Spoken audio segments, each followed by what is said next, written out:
تو آپ کی نجات ہے، اور اگر مال کو غلط طریقے سے پانی کی طرح بہایا جائے، غلط راستوں میں خرچ کیا جائے، غلط جگہوں میں خرچ کیا جائے، تو میرے بھائیوں مال آزمائش ہے، فتنہ ہے۔ آپ کے پاس اسلام کہتا ہے اگر آپ کے پاس 1 کروڑ روپے ہے تو آپ کو 2.5% زکوٰۃ نکالنا پڑے گا، 1 کروڑ میں 2.5 لاکھ روپے آپ کو دینا پڑے گا۔ اگر آپ کے پاس 2 کروڑ روپے ہیں اور سال مکمل ہو گیا ہے، زکوٰۃ کے نصاب کو پہنچ گیا ہے، تو آپ کو جو ہے 5 لاکھ روپے نکالنا پڑے گا۔ یہ ہے حق ہے، لوگ یہ غریبوں کا حق ہے، یہ میرے بھائیوں آپ سے لیے جائیں گے اور آپ کے غربا میں دیے جائیں گے، مساکین میں دیے جائیں گے، ضرورت مند لوگوں میں تقسیم کی جائے گی۔ اگر آپ نہیں دیتے تو آپ کے خلاف اعلان جنگ کیا جائے گا، آپ سے لڑائی کی جائے گی۔ حضرت ابوبکر صدیق رضی اللہ تعالیٰ عنہ کے زمانے میں جب ان کے حکومت کا دور آیا تو بہت سارے لوگ مرتد ہو گئے، کچھ لوگوں نے زکوٰۃ دینے سے انکار کر دیا اور کہنے لگے ہم تو زکوٰۃ نہیں دیں گے۔ میرے بھائیوں آزمائش تو ہے، 1 کروڑ میں 2.5 لاکھ روپے ہمیں نکالنے میں تو بہت موہ لگتا ہے، دینے میں عجیب سا لگتا ہے کہ اتنا پیسہ ہم کیسے دے دیں، لیکن یہ آپ کا حق نہیں ہے، یہ آپ سے لیے جائیں گے۔ اسی طریقے سے حضرت ابوبکر صدیق کے زمانے میں بہت سارے لوگوں نے زکوٰۃ دینے سے انکار کر دیا اور کہنے لگے ہم تو زکوٰۃ نہیں دیں گے۔ حضرت ابوبکر صدیق نے کہا ہم ان سے جنگ کریں گے، ہم ان سے لڑائی کریں گے جو لوگ زکوٰۃ دینے سے انکار کرتے ہیں۔ اور اللہ کے نبی کے زمانے میں اگر کوئی انسان بکری باندھنے والی رسی اگر زکوٰۃ نکلتی تھی اور اگر وہ دیا کرتے تھے اور اگر وہ مجھے نہیں دیں گے تو ہم ان سے لڑائی کریں گے، ان سے جنگ کریں گے، ان سے تلوار چلائیں گے۔ میرے بھائیوں زکوٰۃ آپ کو دینا ہی پڑے گا۔ جو لوگ اس دنیا کے اندر زکوٰۃ کا نصاب پہنچنے کے باوجود بھی زکوٰۃ نہیں نکالتے ہیں تو غور کیجئے آپ کا یہی دینار، یہی درہم، یہی کرنسی، یہی روپیہ، یہی پیسہ، یہی سونا، یہی چاندی کل قیامت کے دن اللہ رب العالمین ایک گنجا سانپ کی شکل میں بنا دے گا اور میدان محشر میں دوڑتا ہوا آئے گا اور اس آدمی کے گلے میں لپٹ جائے گا۔ وہ آدمی کہے گا اے سانپ تو کون ہے، میرے پیچھے کیوں پڑا ہے، میں نے تیرا کیا بگاڑا ہے، اے سانپ تو کون ہے۔ وہ سانپ عربی زبان میں کہے گا، حدیث کے الفاظ ہیں، بخاری کے الفاظ ہیں، انا مالک وانا کنزکا، میں تیرا مال، میں تیرا خزانہ، میں تیرا روپے ہوں، پیسے ہوں، سونا ہوں، چاندی ہوں، جس کو تم دنیا میں جمع کر کے رکھا کرتے تھے، جس کو تم دنیا میں سید کے رکھا کرتے تھے اور زکوٰۃ نہیں نکالا کرتے تھے۔ سونے اور چاندی کے اوپر سال مقرر ہونے کے باوجود، نصاب پہنچنے کے باوجود تم نے زکوٰۃ نہیں نکالا، وہی مال ہوں، وہی خزانہ ہوں، اللہ نے مجھے شام کی شکل میں بنا دیا ہے۔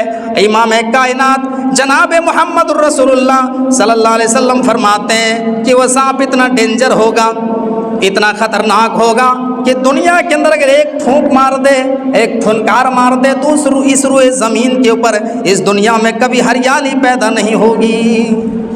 اللہ اکبر۔ جو لوگ اس دنیا میں زکوٰۃ نہیں نکالتے ہیں قرآن اور حدیث کے مطابق وہ جہنمی ہیں، اس میں کوئی شک نہیں میرے بھائیوں، اس کا معاملہ بہت خطرناک ہے۔ تو مال کو اگر صحیح طریقے سے استعمال آپ نے نہیں کیا، درپیوگ اس کا کیا، تو مال بہت بڑی آزمائش ہے، بہت بڑا فتنہ ہے۔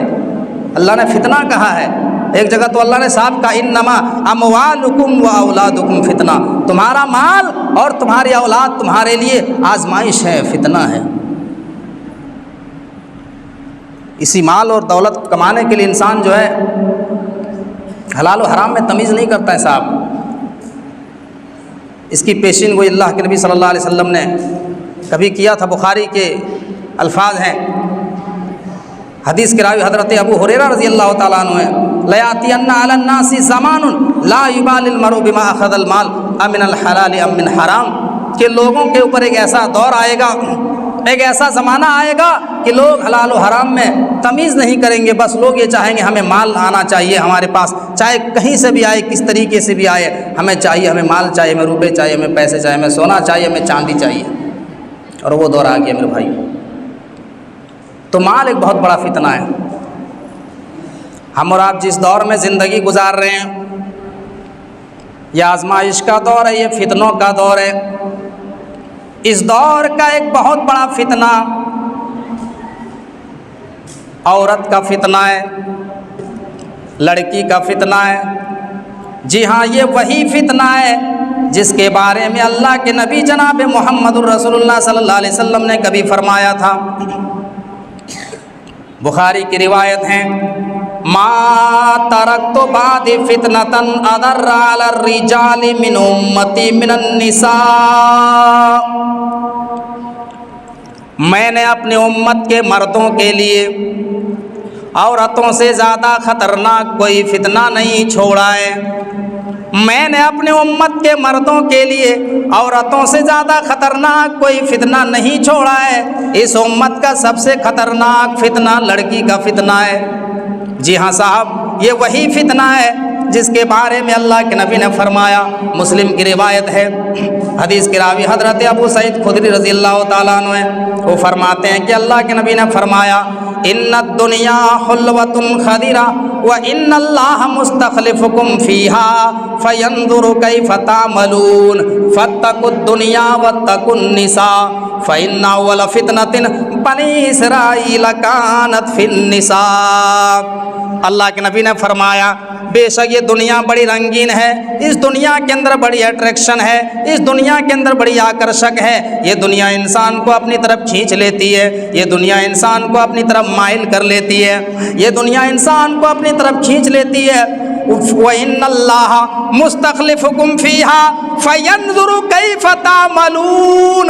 اور اللہ کے نبی فرماتے ہیں کہ اس دنیا کے اندر اللہ نے اٹریکشن اس لیے رکھا ہے، اس دنیا کے اندر اللہ نے اس دنیا کے اندر لذت اس لیے رکھی ہے، اس دنیا کو اللہ نے رنگین اس لیے پیدا کیا ہے تاکہ اللہ ہمیں جانچے، اللہ ہمارا امتحان لے کہ تم میں سے کون اچھا عمل کرتا ہے، تم میں سے کون نماز کی پابندی کرتا ہے، کون روزے کی پابندی کرتا ہے، اور تم میں سے کون دنیا کے اندر شراب پیتا ہے، کون جوا کھیلتا ہے، کون جو ہے کچھ زنا کی اڈوں میں جاتا ہے، کون غلط کام کرتا ہے، کون نماز کی پابندی کرتا ہے۔ میرے بھائیوں، تو اللہ کے نبی فرماتے ہیں فاتقوا الدنیا، تو اے لوگو، دنیا ایک آزمائش ہے، دنیا ایک فتنہ ہے، دنیا کے فتنوں سے بچتے رہنا، واتقوا النساء، اور لڑکیوں کے فتنوں سے بچتے رہنا۔ میرے بھائیوں، سچ بتاؤ، آج اس فتنے سے کوئی بچا ہے؟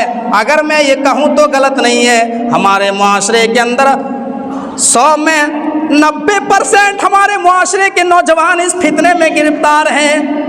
اللہ ماشاء اللہ، آج کے اس دور میں بہت ہی کم لوگ بچے ہیں جس کا کہیں کنیکشن نہ ہو، جس کا کہیں ناجائز تعلق نہ ہو۔ میرے بھائیوں، یہ عورت کا فتنہ بہت بڑا فتنہ ہے۔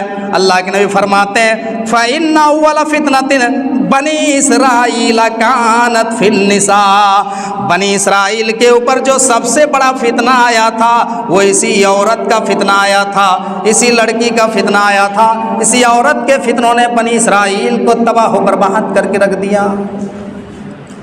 آج ہمارا پورا معاشرہ دیمک کی طرح چاٹ رہا ہے۔ میرے بھائی، آج ہمارے معاشرے کے نوجوان 12 بجے رات تک میدانوں میں بیٹھ کر کے غیر محرم لڑکیوں سے چیٹنگ کرتے ہیں، انسٹاگرام میں باتیں کرتے ہیں، واٹس ایپ پہ چیٹنگ کرتے ہیں۔ بہت بڑا فتنہ ہے میرے بھائی،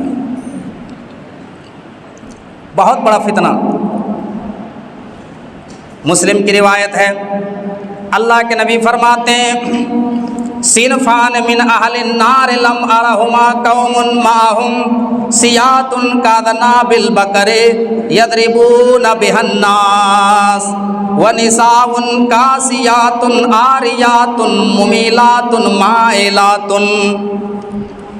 اللہ کے نبی فرماتے ہیں کہ میری امت کے 2 قسم کے لوگ جہنم میں جائیں گے، میری امت کے 2 قسم کے لوگ جہنم میں جائیں گے، اور یہ بھی اللہ کے نبی فرماتے ہیں لم ارہما، میں نے ان کو نہیں دیکھا ہے، یعنی وہ بعد کے زمانے میں آئیں گے، وہ قیامت سے پہلے آئیں گے، وہ میرے انتقال کے بعد آئیں گے۔ وہ کون لوگ ہوں گے؟ پہلے قسم کے لوگ وہ ہوں گے، اللہ کے نبی فرماتے ہیں قوم معہم سیات کاذناب البقر یضربون بها الناس، پہلے قسم کے لوگ وہ ہوں گے جن کے ہاتھ ہاتھ میں گائے کے دم کی طرح کوڑے ہوں گے اور وہ لوگوں کو کوڑے سے ماریں گے۔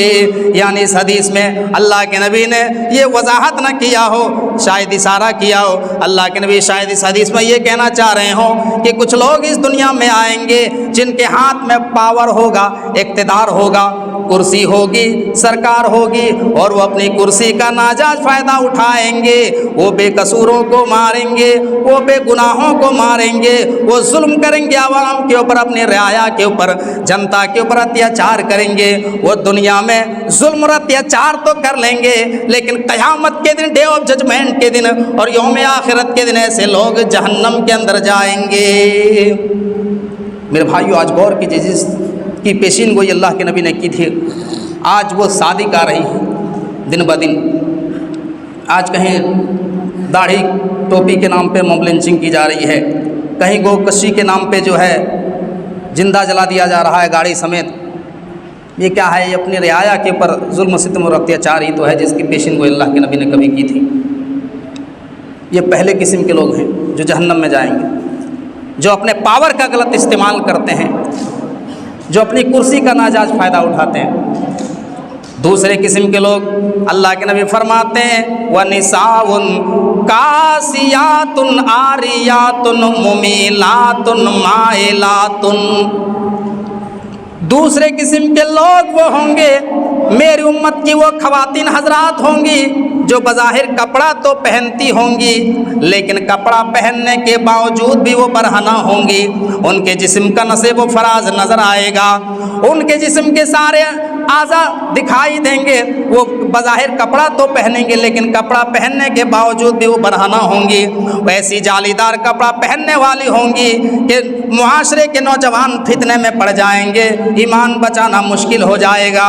اور یہی سارے معاملات ہیں میرے بھائیوں کہ عورتیں اس طریقے سے جالی دار، آج کے اس دور میں فیشن کا دور چلا ہے میرے بھائیوں، اس طریقے سے جو ہے آج کے خواتین حضرات اپنا کپڑا پہنتی ہیں کہ نوجوان جو ہے فتنے میں پڑ جاتے ہیں۔ اور یہی سارے معاملات ہیں کہ بہت سارے دلی اور بمبئی جیسے شہروں میں بلاತ್ಕಾರ کے واقعات پیش آتے ہیں۔ اللہ کے نبی فرماتے ہیں کہ وہ نوجوانوں کو اپنی طرف مائل کرنے والی ہوں گی، اپنی طرف اٹریکشن کرنے والی ہوں گی، اور ان کے چلنے کا اسٹائل بھی زانیہ عورت کی طرح ہوگا۔ لا يدخلن الجنت ولا یجدن ریحہا، ایسی عورتیں جنت میں داخل نہیں ہوں گی، اور جنت میں داخل ہونا تو دور کی بات، ایسی عورتیں جنت کی خوشبو بھی نہیں پائیں گی۔ اور جانتے ہو جنت کی خوشبو کہاں تک آ رہی ہوگی؟ حدیث میں آتا ہے کہ ایک آدمی گھوڑے کے اوپر بیٹھ جائے اور اس گھوڑے کو 70 سال تک لگاتار کنٹینیو 70 سال تک گھوڑے کو دوڑائے، 70 سال کے بعد گھوڑا جہاں رک جائے گا جنت کی خوشبو وہاں تک آ رہی ہوگی۔ اللہ اکبر۔ اور یہ دو قسم کے لوگ جنت میں داخل ہونا تو دور، جنت کی خوشبو بھی نہیں پائیں گے۔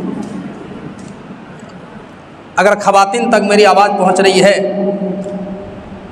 تو یہ نہ گمان کریں کہ مولانا ہماری کھینچائی کر رہے ہیں، ہمیں فتنہ بتا رہے ہیں، کیونکہ اللہ کے نبی جناب محمد رسول اللہ صلی اللہ علیہ وسلم نے جہاں خواتین کو فتنہ کہا ہے، وہیں پر اللہ کے نبی نے سب سے بہترین دولت بھی کہا ہے، عورت کو سب سے بہترین چیز بھی کہا ہے۔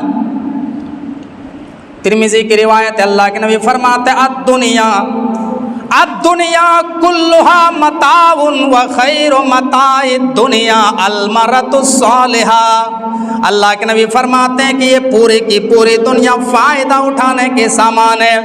یہ لمبی چوڑی دنیا، یہ زمین و آسمان، یہ اللہ تبارک و تعالیٰ نے ہمارے لیے پیدا کیا ہے۔ یہ دنیا اللہ نے ہمارے لیے بنایا، اور ہم کس کے لیے؟ ہم اللہ رب العالمین کے لیے بنائے گئے ہیں۔ ہم اللہ رب العالمین کی عبادت کرنے کے لیے دنیا میں پیدا ہوئے ہیں، اور اللہ نے دنیا ہمارے لیے پیدا کیا ہے۔ اللہ کے نبی فرماتے ہیں الدنیا کلھا متاع، یہ دنیا فائدہ اٹھانے کی چیز ہے۔ وخیر متاع الدنیا المرأۃ الصالحہ، اور دنیا میں سب سے بہترین چیز نیک عورت ہے، نیک بیوی ہے۔ اگر سماج کے اور سوسائٹی میں اگر ایک عورت اگر بگڑ جائے تو معاشرے کے سارے نوجوان اس کے پیچھے پیچھے گھومتے ہیں کہ کس طریقے سے اس کا نمبر حاصل کیا جائے اور اس سے ہم جو ہے بتیائیں گے، باتیں کریں گے. اور معاشرے کے اندر ایک عورت جو ہے باسیرت والی ہو جائے، پردے والی بن جائے، اگر اپنی اصلاح کر لیں تو اس سے بہترین چیز دنیا میں کوئی نہیں ہے. اس لیے اللہ کے نبی نے عورت کو فتنہ کہا ہے اور عورت کو سب سے قیمتی دولت بھی کہا ہے. تو عورت کا فتنہ آج کے اس دور میں بہت بڑا فتنہ، ایمان بچانا مشکل ہے میرے بھائی. آج کے اس دور میں، جس دور میں زندگی گزار رہے ہیں، یہ آزمائش کا دور ہے، یہ فتنوں کا دور ہے. میرے بھائیوں، آؤ آج کے اس موضوع میں، آج کی اس تقریر میں صرف قرآن اور حدیث کی روشنی میں جو ہے باتیں ہوگی، ادھر ادھر نہیں کہ تھوڑا ادھر سے لیا ادھر سے لیا. انشاءاللہ ہم قرآن اور حدیث کی روشنی میں اپنی موضوع کی وضاحت کرتے جا رہے ہیں. آئیے اس دور میں ہم اور آپ جس دور میں زندگی گزار رہے ہیں، یہ فتنوں کا دور ہے، آزمائش کا دور ہے. اس دور کا ایک بہت بڑا فتنہ جو ہم اور آپ کو دیکھنے کو ملتا ہے اپنی سوسائٹی میں، ہم جو دیکھتے ہیں وہ کون سا فتنہ ہے؟ وہ ہے نکالی کا فتنہ، یہود و نصارہ کے مشابہت کا فتنہ ہے، غیر مسلموں کے نکالی کا فتنہ ہے جو ہمیں دیکھنے کو ملتا ہے. اللہ کے نبی نے کبھی فرمایا تھا، مسلم کی روایت ہے، حدیث کے راوی حضرت ابو سعید خدری رضی اللہ تعالیٰ عنہ ہے، لَتَتَّبِعُنَّ سَنَنَ مَنْ قَبْلَكُمْ شِبْرًا بِشِبْرٍ وَذِرَاعًا بِذِرَاعٍ حَتَّى لَوْ دَخَلُوا جُحْرَ دَبٍّ لَدَخَلْتُمُوهُ قَالُوا يَا رَسُولَ اللَّهِ الْيَهُودُ وَالنَّصَارَى قَالَ فَمَنْ. اللہ کے نبی فرماتے ہیں کہ تم یقیناً پچھلی امتوں کے طور طریقوں پر چلو گے. اگر وہ ایک بتہ چلا ہوگا تو تم بھی ایک بتہ چلو گے، اگر وہ ایک بالش چلا ہوگا تم ایک بالش چلو گے، اگر وہ ایک ہاتھ چلا ہوگا تو تم بھی ایک ہاتھ چلو گے، اگر وہ کسی بل میں داخل ہوا ہوگا تو تم بھی اس کے ساتھ بل میں داخل ہو جاؤ گے. صحابہ نے سوال کیا وہ کون لوگ ہیں؟ اللہ کے نبی نے فرمایا کہ وہ یہود و نصارہ ہیں، یہود و نصارہ کے لوگ پیروی کریں گے. غور کیجئے، اس حدیث کو اپنے معاشرے میں فٹ کریے، اپنے سامنے رکھیے اور اپنے معاشرے کا جائزہ لیجئے. میرے بھائیوں، ہمارے معاشرے کے نوجوانوں کا پہناوا دیکھیے، وہ جنس اسی طریقے سے پہنتے ہیں جس طریقے سے وہ ٹی وی میں دیکھتے ہیں، فلاں اداکار کو دیکھتے ہیں کہ فلاں ہیرو ایکٹر نے اس طریقے سے جو ہے لباس کو پہنا تھا، ہم بھی اسی طریقے سے پہنیں گے. باقاعدہ وہ دکانوں میں جاتے ہیں اور سوراخ کی ہوئی جینس کو خریدتے ہیں اور کہتے ہیں یہ فیشن ہے. بالوں کی کٹنگ دیکھیے، فلموں میں دیکھتے ہیں کہ فلاں ہیرو نے ایسا بال کٹوایا ہے، ان کا دیکھا دیکھی اسی طریقے سے بال کٹاتے ہیں. میرے پیارے ساتھیوں، غور کیجئے، اللہ تبارک و تعالیٰ نے تمہارے لیے کسی ہیرو کو نمونہ نہیں بنایا، اللہ نے تمہارے لیے سلمان خان کو نمونہ نہیں بنایا، تمہارے لیے کسی ایکٹر کو نمونہ نہیں بنایا، کسی کو تمہارے لیے آئیڈیل نہیں بنایا. اللہ کہتا ہے لَقَدْ كَانَ لَكُمْ فِي رَسُولِ اللَّهِ أُسْوَةٌ حَسَنَةٌ. اے دنیا کے لوگوں، ہم نے تمہارے لیے آئیڈیل بنایا ہے آمنہ کے لال جناب محمد الرسول اللہ صلی اللہ علیہ وسلم کو. تم یہ علماء سے پتہ کرنے کی کوشش کرو کہ ہمارے نبی کس طریقے سے بال رکھا کرتے تھے. تم یہ پتہ کرنے کی کوشش کرو علماء سے کہ ہمارے نبی کس طریقے سے کپڑا پہنا کرتے تھے. میرے بھائیوں، کیونکہ ہمارے تمام معاملات میں کس کا طریقہ چلے گا؟ کسی پیر کا طریقہ نہیں چلے گا، کسی امام کا طریقہ نہیں چلے گا، کسی بابا کا طریقہ نہیں چلے گا. اگر اس دنیا میں کسی کا طریقہ چلے گا تو امام کائنات کا طریقہ چلے گا. ابو داؤد کی حدیث ہے، ایک مرتبہ اللہ کے نبی صحابہ کرام میں بیٹھے ہوئے تھے. ایک صحابی ہیں جن کا نام ہے حضرت خریم الاسدی رضی اللہ تعالیٰ. حضرت خریم الاسدی کے بارے میں اللہ کے نبی جناب محمد رسول اللہ صلی اللہ علیہ وسلم نے کہا کہ خریم بہت ہی نیک ہیں، بہت اچھے صحابی ہیں، لیکن ان کے اندر دو کمیاں پائی جاتی ہیں. اگر وہ دو کمی کی جو ہے ان دو کمیوں کی اصلاح اپنے اندر کر لیں تو اس سے بہتر کوئی بہت اچھے انسان ہیں. وہ کہا وہ دو کمی کون کون سے ہیں؟ کہا پہلی کمی تو یہ ہے کہ ان کے کپڑے جو ہیں وہ ٹخنے سے نیچے رہتے ہیں، ٹخنے سے نیچے کپڑا پہنتے ہیں. اگر وہ کپڑا اوپر آ جائے تو بہت اچھے ہیں. اور بال جو ہے پیچھے میں بہت لمبے لمبے ہیں، اگر وہ بال تھوڑا چھوٹے ہو جائے تو بہت اچھے صحابی ہیں. حضرت خریم الاسدی رضی اللہ تعالیٰ عنہ کے کانوں تک آواز پہنچتی ہے. فوراً حضرت خریم الاسدی قینچی اٹھاتے ہیں اور اپنے بالوں کو چھوٹا کر لیتے ہیں، اپنے کپڑوں کو چھوٹا کر لیتے ہیں، ٹخنے سے اوپر کر لیتے ہیں۔ میرے بھائیوں غور کیجئے، ہمارے سامنے نبی کی حدیث پڑھی جاتی ہے، قرآن کی آیتیں پڑھی جاتی ہیں، لیکن ہمارے ایمان میں تبدیلی نہیں ہوتی، ہماری زندگی میں چینجنگ پیدا نہیں ہوتی۔ کیا ہے میرے بھائیوں؟ ہم تو دوسرے کی مشابہت اختیار کرتے ہیں۔ شاید اسی دور کو سامنے رکھ کر کے علامہ اقبال نے کبھی کہا تھا کہ ودا میں تم ہو نصارا تو تمدن میں حنود، یہ مسلمان ہیں کہ جنہیں دیکھ کے شرمائیں یہود۔ نبی کا قول ہے من تشبہ بقوم فہو منہم، جو کسی قوم کی مشابہت اختیار کرتا ہے بے شک وہ انہی میں سے ہے، اور کل قیامت کے دن اس کو اسی کے ساتھ میں اٹھایا جائے گا۔ میرے بھائی آپ جس کی نقالی کر رہے ہیں اسی میں شمار کیا جائے گا، اسی کے ساتھ میں اٹھایا جائے گا۔ آپ سوچ لو کہ ہم کس کی مشابہت اختیار کر رہے ہیں۔ ہماری خواتین حضرات ٹی وی سیریلوں میں دیکھتی ہے جس طریقے سے فراق چلا ہے، جس طریقے سے جالی دار کپڑا چلا، اسی طریقے سے خریدتی ہیں اور پہنتی ہیں۔ یہ مشابہت ہے میرے بھائیوں، بہت بڑا فتنہ ہے آج کے اس دور میں، مشابہت کا فتنہ، غیر مسلموں کے نقالی کا فتنہ جو ہمارے معاشرے میں رائج ہو گیا۔ اس دور کا ایک بہت بڑا فتنہ جس دور میں ہم اور آپ زندگی گزار رہے ہیں، موبائل کا فتنہ ہے، موبائل کا فتنہ ہے۔ میرے پیارے ساتھیوں، یہ موبائل بہت بڑی نعمت ہے، بہت بڑی مفید کی چیز ہے، مباح ہے، لیکن اگر اس کو غلط استعمال کیا جائے تو اس سے بڑی آزمائش اور اس سے بڑا فتنہ پھر اور کچھ نہیں ہے۔ اگر اس کو صحیح استعمال کیا جائے تو اسی موبائل کے ذریعے آپ جو ہے بہت سارے دینی معلومات کر سکتے ہیں، آپ ایک سے علماء کی تقریر کو رکھ سکتے ہیں، سن سکتے ہیں، آپ آن لائن تعلیم حاصل کر سکتے ہیں، اس موبائل سے آپ بہت جو ہے بہت بڑے بڑے کام کر سکتے ہیں، اس موبائل سے بہت دور دور تک رہنے والے لوگوں سے آپ رابطہ قائم کر سکتے ہیں۔ 20 سال پہلے وہ کام نہیں ہوتا تھا جو موبائل سے ہو رہے ہیں۔ یہ موبائل بہت بڑی جو ہے مفید کی چیز ہے، لیکن اگر اس کا غلط استعمال کیا جائے تو اتنا یاد رکھنا کہ یہ بہت بڑا فتنہ ہے، بہت بڑی آزمائش ہے۔ آج اس کا غلط استعمال کیا جا رہا ہے، آج اس کا غلط استعمال کیا جا رہا ہے۔ ہمارے معاشرے کے نوجوان اپنی 2 GB MB 1.5 GB MB کو نہ جانے کہاں کہاں خرچ کرتے ہیں میرے بھائیوں، غلط چیزوں میں خرچ کرتے ہیں۔ اتنا یاد رکھنا کل قیامت کے دن آپ سے حساب لیا جائے گا، اور آپ جو اس کا غلط استعمال کر رہے ہو یہ سوچ کر کے کہ ہم فلاں جگہ جا کر کے یہ گناہ کر رہے ہیں، ہمیں کوئی نہیں دیکھ رہا ہے، آپ کی یہی موبائل کی وجہ سے آپ کی نیکیاں کل قیامت کے دن برباد ہو جائے گی، اور اللہ تبارک و تعالیٰ آپ کی نیکیوں کا کوئی صلہ نہیں دے گا۔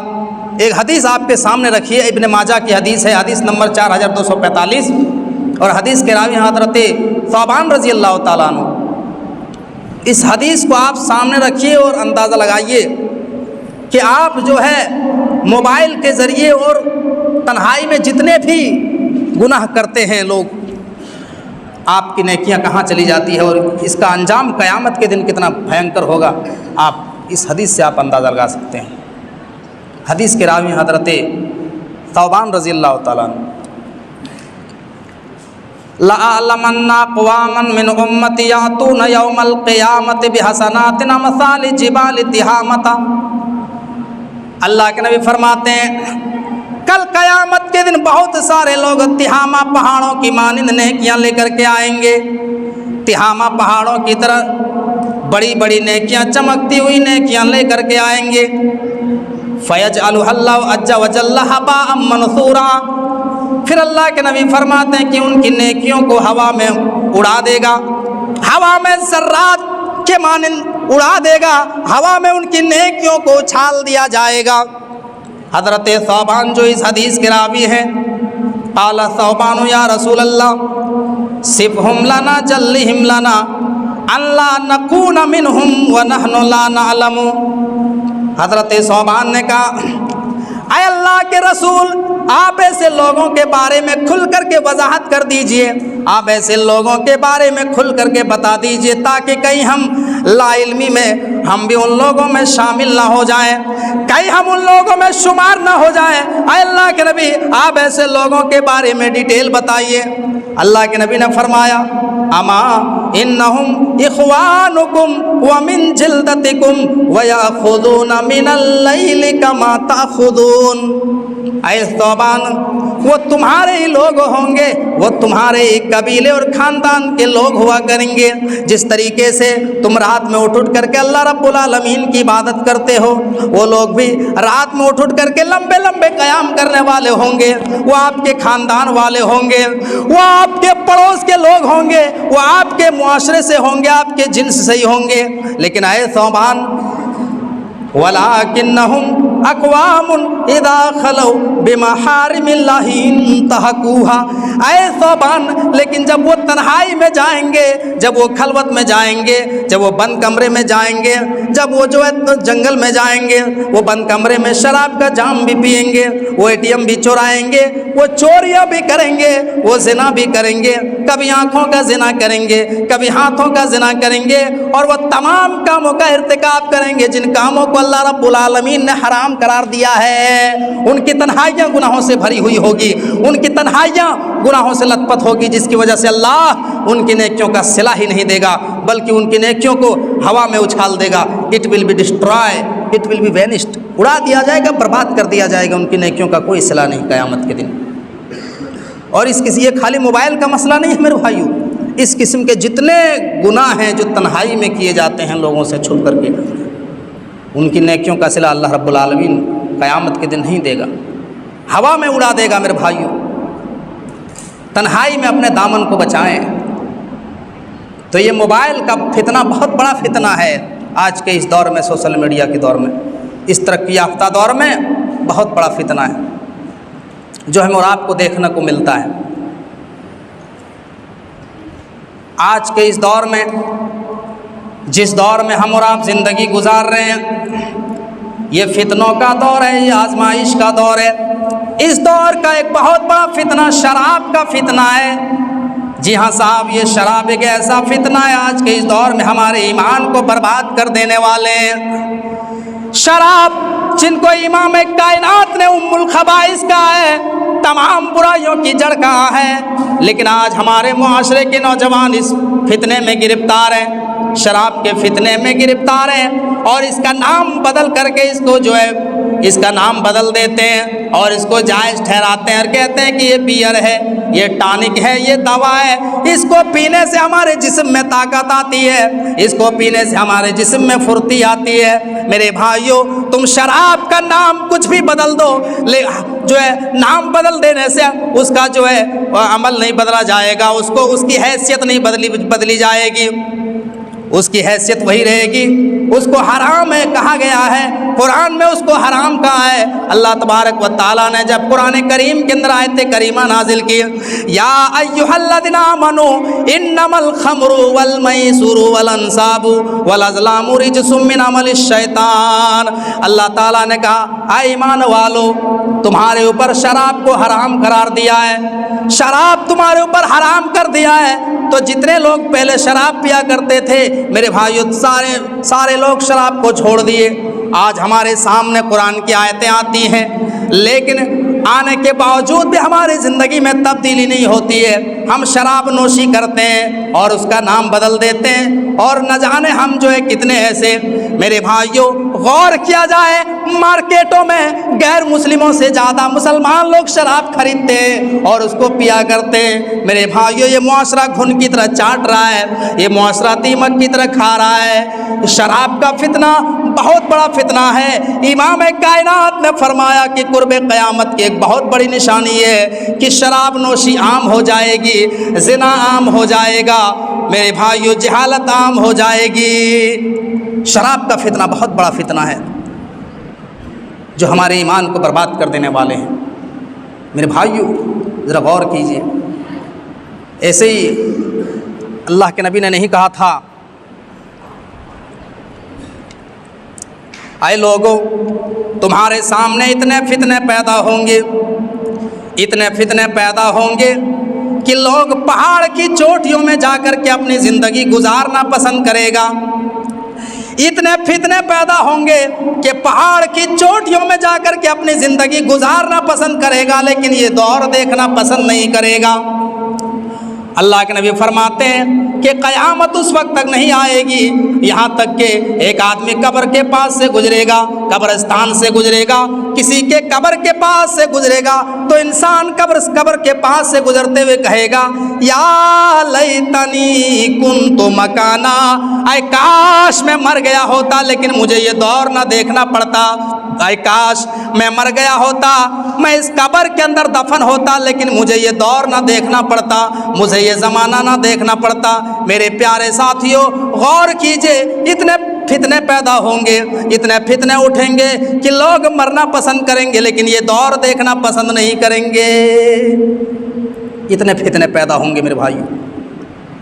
تو اب ایک ایک فتنہ کو لے کر کے ہم بیان کریں گے تو بات بہت لمبی ہو جائے گی، اور ہمارا وقت 1 گھنٹہ ہے اور شاید وقت ہونے والا ہوگا۔ اب ہم جو ہے 4-5 ذمہ داریاں بیان کر کے ہم اپنی جگہ لیتے ہیں۔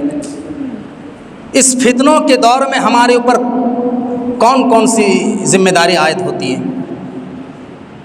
اس فتنوں کے دور میں سب سے پہلا کام ہمیں اور آپ کو جو کرنا ہے وہ علم حاصل کرنا ہے۔ علم حاصل کر کے ہی جو ہے آپ فتنوں سے بچ سکتے ہیں۔ ایک لڑکا ہے، ایک چھوٹا سا بچہ مان لیجئے، وہ اس کو بائک چلانا نہیں آتا اور اپنے باپ سے کہہ رہا کہ ابا ہمیں موٹر سائیکل دلا دو، ہمیں موٹر سائیکل دلا دو، ہمیں جانا ہے، ہمیں مارکیٹ جانا ہے، شاپنگ کرنے جانا ہے یا کسی کام سے جانا ہے، تو آپ کیا اس کو موٹر سائیکل دلا دیں گے؟ نہیں دیں گے۔ آپ یہی کہیں گے کہ بیٹا راستوں میں ٹریفک جام ہوتا ہے، ٹرک ہوتے ہیں، گاڑیاں ہوتی ہے، بسیں ہوتی ہے، بھیڑ ہوتی ہے، آپ کو ٹرک آ کر کے ٹھونک دے گا، ایکسیڈنٹ کر دے گا، ہم نہیں دے سکتے۔ بتائیے۔ اسی طریقے سے آج کے اس دور میں شیطان قدم قدم پہ ہتھ کنڈا اپنائے بیٹھا ہے، قدم قدم پہ جال ہے، قدم پہ گناہ ہے، گناہوں کا ٹریفک لگا ہوا ہے، گناہوں کا بازار گرم ہے۔ آپ گناہوں سے تبھی بچ سکتے ہیں جب آپ کے پاس دین کا علم ہوگا، کتاب و سنت کی جانکاری ہوگی۔ اللہ کہتا ہے قُلْ هَلْ يَسْتَوِي الَّذِينَ يَعْلَمُونَ وَالَّذِينَ لَا يَعْلَمُونَ، اے نبی کیا جو علم ہے، جو جس کے پاس علم ہے، جس کے پاس کتاب و سنت کی جانکاری ہے اور جس کے پاس علم نہیں ہے، کیا وہ دونوں برابر ہو سکتے ہیں؟ نہیں، دونوں میں کبھی برابر نہیں ہو سکتے ہیں۔ دونوں میں زمین و آسمان میں فرق ہے، ایک عالم اور ایک غیر عالم، دونوں کبھی بھی برابر نہیں ہو سکتے ہیں۔ اگر آپ کو فتنوں سے بچنا ہے تو آپ اپنے اندر جو ہے اپنے اندر علم حاصل کریں، قرآن و حدیث کی تعلیم حاصل کریں، علماء سے رابطہ رکھیں، مدارس سے جڑے رہیں۔ یہ پہلا جو ہے ہمیں اور آپ کو کام کرنا ہے، یہ پہلی ذمہ داری۔ نمبر 2، ہمیں دوسرا کام کرنا ہے، فتنوں کے دور میں ہمیں کثرت سے عبادت کرنا ہے۔ عبادت جس مقصد سے اللہ تبارک و تعالیٰ نے ہمیں اور آپ کو دنیا میں پیدا کیا ہے، ہمیں اللہ نے دنیا میں کیوں بنایا ہے، دنیا میں ہمیں کیوں پیدا کیا ہے، اللہ کہتا سورہ زاریات کے اندر وَمَا خَلَقْتُ الْجِنَّ وَالْإِنسَ إِلَّا لِيَعْبُدُونَ، ہم نے جنوں اور انسانوں کو محض اپنی عبادت کے لیے پیدا کیا ہے۔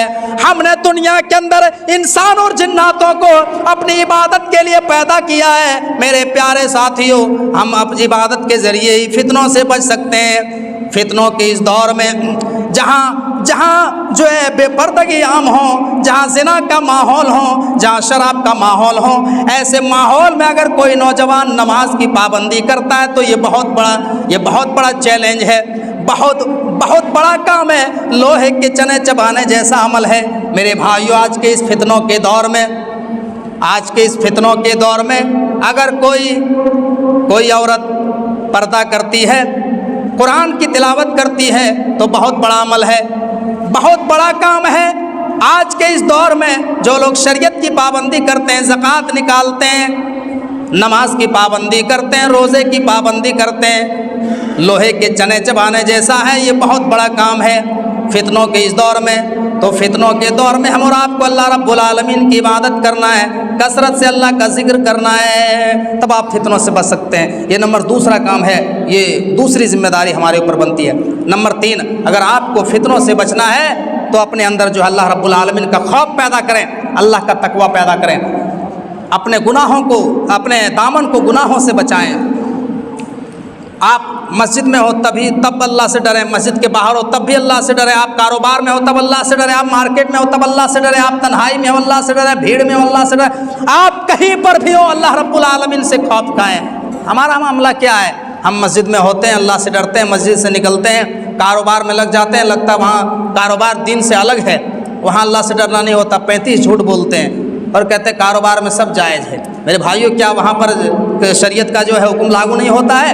کیا صحابہ کرام نے تجارت نہیں کیا ہے؟ کیا صحابہ کرام نے بزنس نہیں کیا ہے؟ کیا انہوں نے جھوٹ کا سہارا لیا ہے؟ انہوں نے جو ہے بیاج کا سہارا لیا ہے، غلط چیزوں کا سہارا لیا ہے؟ غور کیجئے، ہم جو ہے سمجھتے ہیں خالی مسجد میں اللہ سے ڈرنا ہوتا ہے۔ قرآن کہتا ہے یا ایھا الذین آمنوا ان تتقوا اللہ یجعل لکم فرقانا ویکفر عنکم سیئاتکم ویغفر لکم واللہ ذو الفضل العظیم۔ اے ایمان والو، اے مسلمانوں، تم اللہ سے ڈرو۔ اگر تم اللہ سے ڈرو گے تو اللہ تبارک و تعالیٰ تمہارے دلوں میں حق اور باطل کو فرق کرنے کی صلاحیت پیدا کر دے گا، تمہارے دلوں میں حق اور باطل کو فرق کرنے کی تمیز پیدا کر دے گا۔ اللہ بڑے کرم والا ہے، اللہ تبارک و تعالیٰ بڑے فضل والا ہے۔ اللہ رب العالمین کا خوف پیدا کریں، اللہ کا تقوی اپنے اندر اختیار کریں۔ اللہ تبارک و تعالیٰ نے ہمارے اوپر، ہمارے اندر جو ہمارے کاندھے میں 2 CCTV کیمرے لگائے ہیں۔ آپ دنیا میں دکانوں میں جاتے ہیں، بینکوں میں جاتے ہیں، بڑے بڑے شاپنگ مال میں جاتے ہیں، وہاں پہ آپ چوری کرنے سے ڈرتے ہیں، وہاں پہ آپ جو ہے غلط کام کرنے سے ڈرتے ہیں۔ کیوں صاحب؟ کیمرہ لگا ہے، CCTV کیمرہ لگا ہوا ہے اور لکھا ہوا ہے یو آر انڈر سرویلانس، آپ CCTV کیمرے کی نگرانی میں، یعنی آپ یہاں پہ کوئی غلط حرکت کریں گے تو آپ کو CCTV فوٹیج کے ذریعے سے آپ کو اریسٹ کر لیا جائے گا، آپ کو پکڑ لیا جائے گا۔ میرے بھائیوں، کیا اللہ تبارک و تعالیٰ نے ہمارے اوپر ایسا سسٹم نہیں بنایا ہے؟ اللہ تبارک و تعالیٰ نے ہر انسان کے اوپر 2 CCTV کیمرے لگائے ہیں، اور ان کیمرے کا نام کیا ہے؟ اس کیمرے کا نام ہے، اللہ قرآن میں کہتا ہے وَإِنَّا عَلَيْكُمْ لَحَافِظِينَ كِرَامًا كَاتِبِينَ يَعْلَمُونَ مَا تَفْعَلُونَ۔ اے لوگو، ہم نے تمہارے اوپر کیمرے لگا دیے ہیں، ہم نے تمہارے اوپر کرامن کاتبین مسلط کر دیے ہیں، وہ تمہارے ایک ایک حرکت کو ریکارڈ کر رہے ہیں، تمہارے ایک ایک عمل کو لکھ رہے ہیں۔ دنیا میں تم جو عمل کرتے ہو، تمہارے ایک ایک عمل پہ پہرا ہے، ایک ایک بات کو لکھی جا رہی ہے، ایک ایک عمل کو نوٹ کیا جا رہا ہے۔ حتیٰ کہ سورہ کاف میں اللہ فرماتا ہے ما یلفظ من قول الا لدیہ رقیب عتید۔ اے لوگو، تمہارے منہ سے جو بولی نکلتی ہے، جو الفاظ نکلتے ہیں، تمہارے الفاظ کو لکھا جا رہا ہے، ان کو ریکارڈ کیا جا رہا ہے۔ آپ کیا سمجھتے ہو کہ ہم جو بھی بول جاتے ہیں، گالی گلوچ کر دیتے ہیں، کچھ بھی بول کے نکل جاتے ہیں، ہم سے حساب نہیں لیا جائے گا؟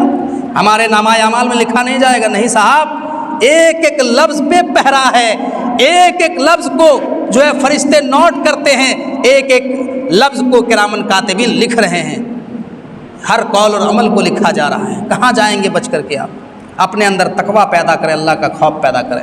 یہ تیسرا کام ہے اور آپ کو کرنا ہے۔ چوتھا کام جو ہے، اگر آپ کو فتنوں سے بچنا ہے، فتنوں کے شر سے محفوظ رہنا ہے، تو آپ جو ہے اللہ رب العالمین سے توبہ و استغفار کریں۔ آپ کثرت سے توبہ و استغفار کریں۔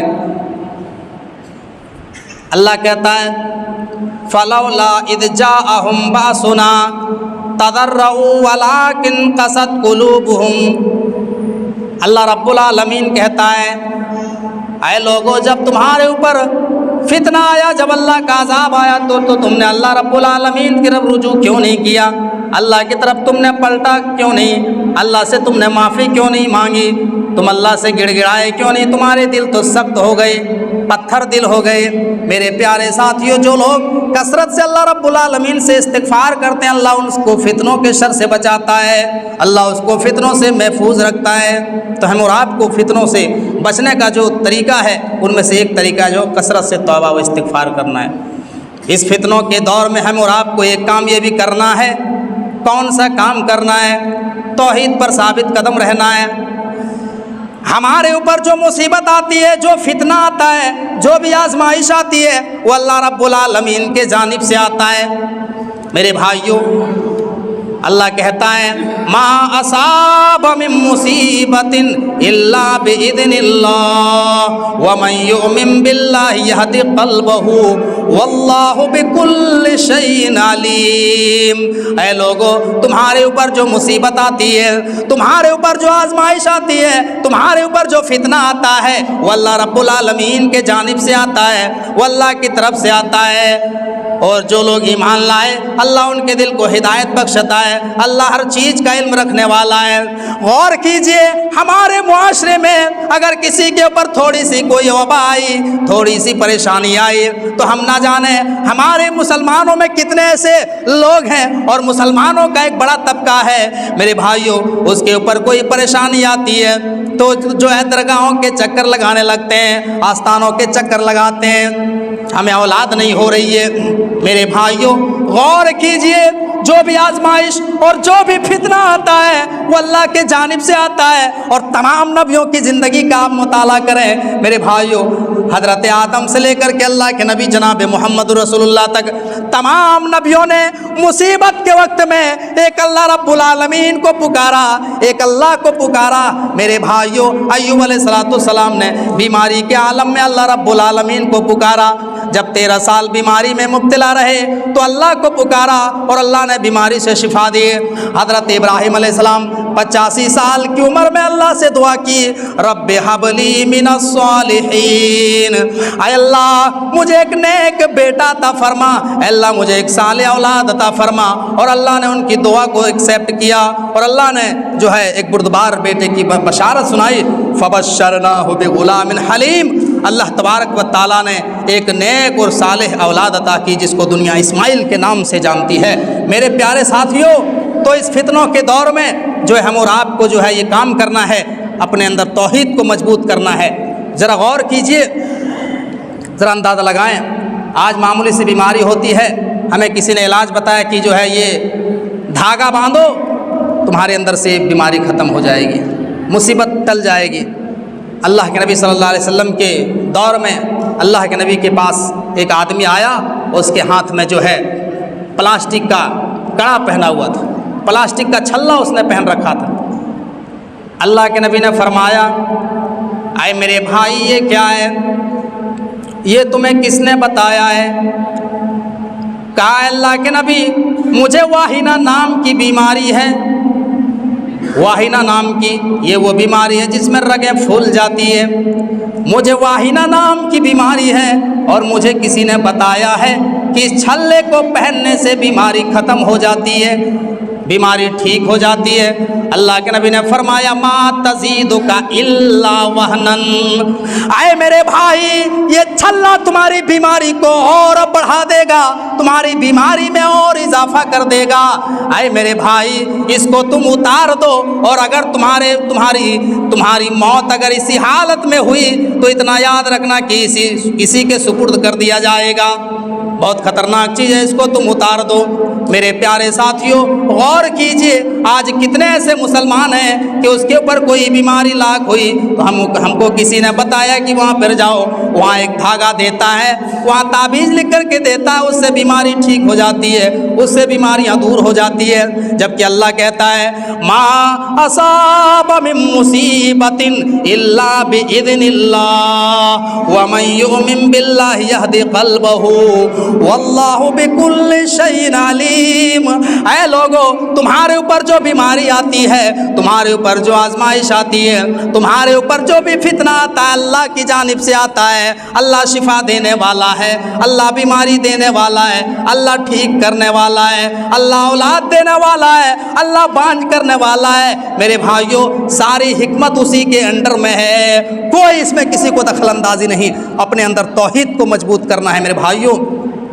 آزمائش تو آتی ہے، امتحان تو آتا ہے، نبیوں کو آزمایا گیا، صحابہ کرام کو آزمایا گیا، تابعین کو آزمایا گیا، تبع تابعین کو آزمایا گیا، اور بڑے بڑے جو ہے نیک لوگوں کو آزمایا گیا، ہمیں بھی آزمایا جائے گا۔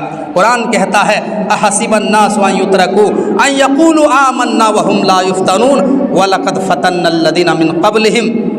کیا لوگوں نے یہ سمجھ لیا ہے کہ ہم نے ایمان کو اقرار کر لیا، ہم نے کلمے کو مان لیا، توحید کو مان لیا تو ہم کو یوں ہی چھوڑ دیا جائے گا، ہم سے امتحان نہیں لیا جائے گا، ہم کو جو ہے آزمائش کی بھٹیوں میں نہیں تپایا جائے گا؟ نہیں میرے بھائیو، ایسا نہیں ہے۔ تمہارے سامنے بہت طریقے کے حالات آئیں گے، کبھی خوشی کا ماحول ہوگا، کبھی غم کا ماحول ہوگا، کبھی جو ہے تمہارے سامنے خوشیاں آئے گی، کبھی مصیبتیں آئے گی، کبھی بیماریاں آئے گی، کبھی جو ہے فاقہ کسی کا عالم ہوگا، کبھی دولت کا انبار تمہارے سامنے آئے گا، تو تمہیں جو ہے اللہ رب العالمین کا جو ہے شکر ادا کرنا ہے، اور بیماری کے وقت، مصیبت کے وقت، تنگی کے وقت اللہ رب العالمین سے دعا کرنا ہے۔ اللہ رب العالمین ہی جو ہے مسئلے کا حل نکالنے والا ہے، اس کے علاوہ کوئی نہیں نکالنے والا ہے۔ میرے پیارے ساتھیوں، ذرا غور کیجئے، تو یہ آپ کے سامنے ٹاپک ہم نے بیان کیا، فتنوں کے دور میں ہماری ذمہ داریاں۔ غالباً ہمارا وقت ہو چکا ہے، یہاں لکھ کر کے رکھ دیا، تو ہم اللہ رب العالمین سے دعا کرتے ہیں کہ اللہ ہم اور آپ کو اور تمام مسلمانوں کو فتنوں کے شر سے محفوظ فرما۔ اللہ ہم کو جب تک اس دنیا میں زندہ رکھ، ایمان کی حالت میں زندہ رکھ۔